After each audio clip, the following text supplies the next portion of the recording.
ಇದರಲ್ಲಿ ಬರುವ ಹೆಸರುಗಳು ಕೇವಲ ಕಾಲ್ಪನಿಕ. ಈ ವಿಡಿಯೋ ಕೇವಲ ಮನೋರಂಜನೆಗೆ ಮಾತ್ರ. ಈ ಚಾನಲ್ಗೆ ನೀವು ಹೊಸಬರಾಗಿದ್ದರೆ ದಯವಿಟ್ಟು ಸಬ್ಸ್ಕ್ರೈಬ್ ಮಾಡಿಕೊಳ್ಳಿ.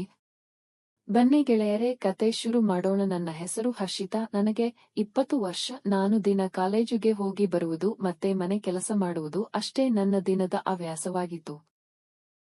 ನಾನು, ಅಮ್ಮ, ಅಪ್ಪ ಎಲ್ಲರೂ ಒಂದೇ ರೂಮಲ್ಲಿ ಮಲಗುತ್ತೇವೆ. ಆದರೆ ನಾನು ಮಂಚದ ಕೆಳಗೆ ಮಲಗುತ್ತಿದ್ದೆ. ಅಪ್ಪ ಅಮ್ಮ ಮಂಚದ ಮೇಲೆ ಮಲಗುತ್ತಿದ್ದರು. ಒಂದು ದಿನ ರಾತ್ರಿ 3 ಗಂಟೆಗೆ ಮಂಚದಿಂದ ಏನೋ ಸೌಂಡ್ ಬರುತ್ತಾ ಇತ್ತು. ನಾನು ಏನು ಅಂದು ಮೆಲ್ಲಗೆ ರಗ್ಗನ್ನು ಸರಿಸಿ ನೋಡಿದೆ. ಆವಾಗ ಅಪ್ಪ ಅಮ್ಮನನ್ನು ದೆಂಗುವುದು ನನಗೆ ಕಾಣಿಸಿತು. ಅಮ್ಮ ಮುಳುಗುತ್ತ ಅಪ್ಪನ್ನು ತಬ್ಬಿಕೊಂಡು ಅಪ್ಪನ ಮೈ ಸವರುತ್ತಿತ್ತು. ನಾನು ಅದನ್ನು ನೋಡಿ ಸುಮ್ಮನೆ ಮಲಗಿದ ತರ ನಾಟಕ ಹಾಡುತ್ತಿದ್ದೆ. ಅವರು ಏನು ಮಾತನಾಡುತ್ತಾರೆ ಎಂಬುದನ್ನು ಕೇಳಿಸಿಕೊಳ್ಳುತ್ತಿದ್ದೆ. ಮೊದಲು ಅಪ್ಪ ಅಮ್ಮನ್ನು ಕೆಳಗೆ ಮಲಗಿಸಿ ದೆಂಗುತ್ತಿದ್ದ ಸರಿಸುಮಾರು 20 ನಿಮಿಷ ದೆಂಗಿ ಅಮ್ಮನ ಮೈ ಮೇಲೆ ರಸ ಬಿಟ್ಟು ಸುಖ ಸಿಕ್ಕಿತ ಅಂತ ಮೆಲ್ಲಗೆ ಕೇಳಿದ. ಅಮ್ಮ ಮೆಲ್ಲಗೆ ಹೂ ಅಂತ ಹೇಳಿತು. ಸ್ವಲ್ಪ ಹೊತ್ತು ಬಿಟ್ಟು ಅಪ್ಪನು ಅಮ್ಮನ್ನು ಮೇಲೆ ಕೂರಿಸಿಕೊಂಡು ತುಣ್ಣೆಯನ್ನು ಅಮ್ಮನ ಕೈಗೆ ಕೊಟ್ಟು ಪಂಫಡಿ ಅಂತ ಮೆಲ್ಲಗೆ ಹೇಳಿತು. ಅಮ್ಮ ಸಾಕು ಮಲಗಿ ಅಂತ ಹೇಳಿತು. ಆದರೂ ಅಪ್ಪ ಕೇಳದೆ ಮಾಡು ಅಂತ ಹೇಳಿತು. ಅಮ್ಮ ಸಾರಿ ಅಂತ ಮಾಡಲು ಶುರು ಮಾಡಿತು.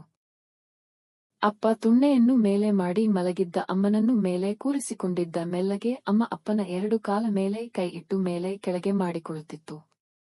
ಸ್ವಲ್ಪ ಹೊತ್ತು ಅದೇ ತರ ಮಾಡಿತು. ನಂತರ ಅಮ್ಮನನ್ನು ಮಂಚದ ಮೇಲೆ ಬಗ್ಗು ಅಂತ ಹೇಳಿತು. ಅಮ್ಮ ಬೇಡ, ಮಂಚದ ಸೌಂಡ್ ಬರುತ್ತೆ ಅಂತ ಹೇಳಿತು. ಅಪ್ಪ ಅದಕ್ಕೆ ಹರ್ಷಿತಾ ಮಲಗಿದಳೆ, ಬಗ್ಗು ಅಂತ ಹೇಳಿ ಅಮ್ಮನನ್ನು ಬಗ್ಗಿಸಿ ತಿಕ್ಕ ಕೇದ ರಸ ಸುರಿಸಿತು. ಬೆಳಗ್ಗೆ ನಾನು ಸ್ನಾನ ಮಾಡುವಾಗ ಅದನ್ನು ನೆನೆಸಿಕೊಂಡು ನನ್ನ ತುಲ್ಲಿಗೆ ಬೆರಳು ಹಾಕಿಕೊಂಡು 10 ನಿಮಿಷ ಮಾಡಿದೆ. ಅಮ್ಮ ಇನ್ನೂ ಏನು ಮಾಡ್ತಾ ಇದೀಯಾ ಅಂತ ಕೂಗಿತು. ನಾನು ಬೇಗ ರಸ ಬಿಟ್ಟು ರೂಮ್ಗೆ ಬಂದು ಕಾಲೇಜಿಗೆ ಹೋಗಲು ರೆಡಿಯಾದೆ. ನಮ್ಮ ಊರಿನಿಂದ ಕಾಲೇಜು 20 ಕಿಲೋಮೀಟರ್ ಇತ್ತು. ನಮಗೆ ಬಸ್ನ ವ್ಯವಸ್ಥೆ ಸರಿಯಾಗಿ ಇರಲಿಲ್ಲ. ಬೆಳಗ್ಗೆ 9 ಗಂಟೆಗೆ ಒಂದು ಬಸ್ ಇತ್ತು, ಮತ್ತೆ ಅದೇ ಬಸ್ ಸಂಜೆ 5 ಗಂಟೆಗೆ ರಿಟರ್ನ್ ಬರ್ತಾ ಇತ್ತು. ನನಗೆ ಅಪ್ಪ ಅಮ್ಮನ ಕೆದಾಟ ನೋಡಿ ನಾನು ಹೇಗಾದರೂ ಮಾಡಿ ನನ್ನ ತುಲ್ಲನ್ನು ದೆಂಗಿಸಿಕೊಳ್ಳಬೇಕು ಅಂದುಕೊಂಡೆ. ಮತ್ತೆ ನಾನು ದಿನ ಬಚ್ಚಲಿಗೆ ಹೋಗಿ ನನ್ನ ತುಲ್ಲಿಗೆ ಬೆರಳು ಹಾಕಿಕೊಂಡು ಸಮಾಧಾನ ಮಾಡಿಕೊಳ್ಳುತ್ತಿದ್ದೆ. ಒಂದು ದಿನ ಕಾಲೇಜಿನಲ್ಲಿ ಫಂಕ್ಷನ್ ಇರುವ ಕಾರಣದಿಂದ ಕಾಲೇಜಿನಿಂದ ಬರುವುದು ತಡವಾಯಿತು. ಬಸ್ ಕೂಡ ಹೋಗಿತ್ತು. ಅದಕ್ಕೆ ನಾನು ಏನು ಮಾಡುವುದು ಎಂದು ಚಿಂತೆ ಮಾಡುತ್ತಿದ್ದೆ. ಆವಾಗ ನಮ್ಮ ಊರಿನ ಒಬ್ಬ ವ್ಯಕ್ತಿ ಬೈಕ್ ನಲ್ಲಿ ಒಬ್ಬನೇ ಬಂದ. ಬೈಕ್ ನನ್ನ ಹತ್ತಿರ ನಿಲ್ಲಿಸಿ ಯಾಕೆ ಏನ್ ಆಯ್ತು ಅಂತ ಕೇಳಿದ. ನಾನು ಅದಕ್ಕೆ ಬಸ್ ಮಿಸ್ ಆಗಿದೆ ಅಂತ ಹೇಳಿದೆ. ಅವನು ನನ್ನ ಮೊಲೆಯನ್ನು ತಿನ್ನುವ ತರ ನೋಡುತ್ತಾ ಇದ್ದ. ನಾನು ಬೇರೆ ಕಾಲೇಜ್ಲಿ ಫಂಕ್ಷನ್ ಇದ್ದ ಕಾರಣ ಸೀರೆಯನ್ನು ಉಟ್ಟುಕೊಂಡು ಚೆನ್ನಾಗಿ ರೆಡಿಯಾಗಿ ಬಂದಿದ್ದೆ. ಅವನು ಡ್ರಿಂಕ್ಸ್ ಮಾಡಿದ್ದ ಅನ್ಸುತ್ತೆ. ಅವನು ಸರಿ, ನಾನು ಊರಿಗೆ ಹೋಗ್ತಾ ಇದ್ದೀನಿ, ಬರ್ತೀಯಾ ಅಂತ ಕೇಳಿದ. ನಾನು ಬೇರೆ ದಾರಿ ಇಲ್ಲದೆ ಹೂ ಬರ್ತೀನಿ ಅಂತ ಹೇಳಿದೆ. ಅವನು ಸಾರಿ, ಬೈಕ್ ಹತ್ತು ಅಂತ ಹೇಳಿದ. ನಾನು ಹೂ ಅಂದು ಒಂದ್ ಸೈಡ್ ಕೂರಲು ಹೋದೆ. ಅವನು ಬೇಡ, 2 ಸೈಡ್ ಕಾಲು ಹಾಕಿ ಕೂತ್ಕೋ ಅಂತ ಹೇಳಿದೆ.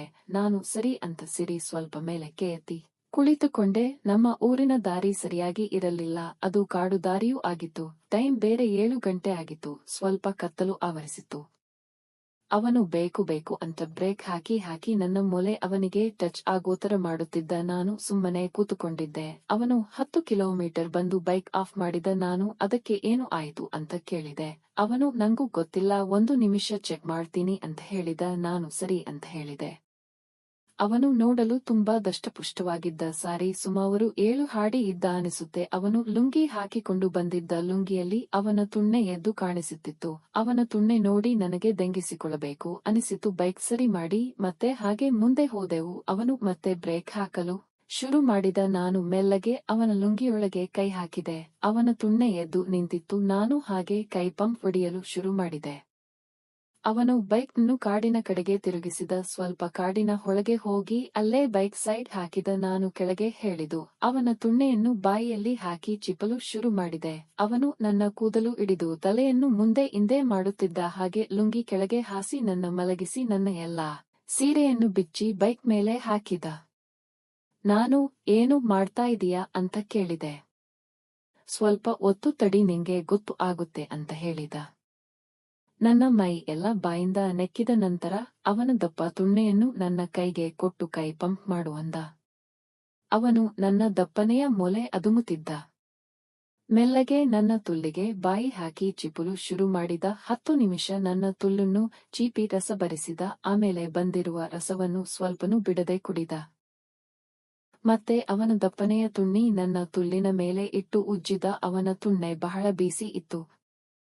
ನಾನು ಬೇಗ ನನ್ನ ತುಲ್ಲಿಗೆ ನಿನ್ನ ತುಣ್ಣೆ ಹಾಕು ಅಂತ ಹೇಳಿದೆ.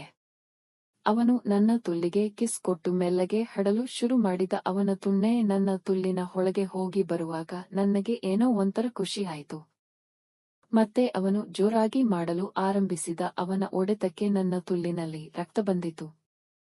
ಮತ್ತೆ ನನ್ನ ಬಗ್ಗಿಸಿ ನನ್ನ ತಿಕ್ಕಾಕ್ಕೆ ತುಣ್ಣೆ ಇಟ್ಟ. ನಾನು ಬೇಡ, ನೋಯುತ್ತೆ ಅಂತ ಹೇಳಿದೆ. ಅವನು ಮೊದಲು ನೋಯಿತೆ, ಆಮೇಲೆ ಸರಿಯಾಗುತ್ತೆ ಅಂತ ಹೇಳಿದ. ಅವನ ತುಣ್ಣೆಗೆ ಉಗುಳು ಹಚ್ಚಿಕೊಂಡು ಮೆಲ್ಲಗೆ ನನ್ನ ತಿಕ್ಕಕ್ಕೆ ತುಣ್ಣೆ ಇಟ್ಟು ದೆಬ್ಬಿದ. ನನ್ನ ಕಣ್ಣಲ್ಲಿ ನೀರು ಬಂತು. ಹಾಗೆ ನನ್ನ ತಿಕ್ಕವನ್ನು 10 ನಿಮಿಷ ಅಟ್ಟು ರಸವನ್ನು ನನ್ನ ತಿಕ್ಕದ ಒಳಗೆ ಬಿಟ್ಟ. ಹಾಹಾ, ಅವನ ರಸ ಬಹಳ ಬಿಸಿ ಇಟ್ಟು. ಮತ್ತೆ ಅವನ ತುಣ್ಣೆಯನ್ನು ನನ್ನ ಬಾಯಿಗೆ ಇಟ್ಟು ಚೀಪಿಸಿದ. ನನಗೆ ಒಂಥರ ಆಯಿತು.